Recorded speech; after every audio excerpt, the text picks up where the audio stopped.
Lord, bigyan mo ako ng talino sa lahat ng aking gagawin. Panginoon, maraming salamat sa araw na ito, sa mga bagong pagkakataon na ibinigay mo sa akin, sa mga bagong opportunity na ilalagay mo sa araw ko, sa mga bagong pangyayari na alam kong positive ang effect sa akin. Alam kong gagawin mo akong matalino. Dahil hindi iisa ang mga pagkakataong kailangan kong magdesisyon, kailangan kong mag-isip, kailangan kong magbigay ng matalinong salita.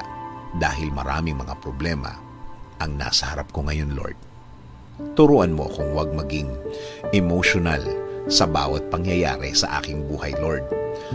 Turuan mo ang puso ko para makita ang tamang sitwasyon na nangangailangan ng tamang desisyon.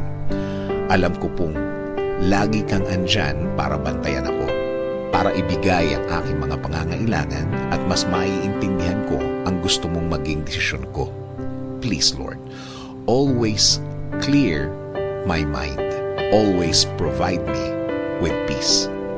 Bigyan mo ako palagi ng madiskarteng pag-iisip. Bigyan mo ako palagi ng malinaw na isip para makita ko ang lahat ng options ko, lalong-lalo na sa oras na kailangan ko ng magdesisyon.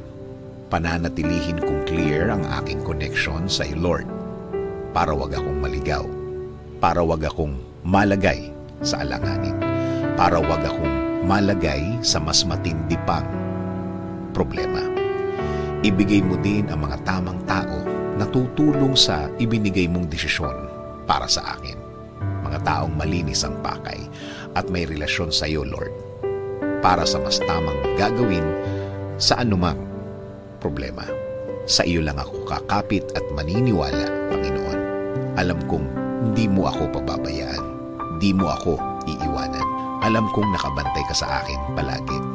Alam kong kapakanan ko palagi ang iniisip mo at sa ikakaganda ng aking buhay at ng aking pamilya ang gusto mong mangyari.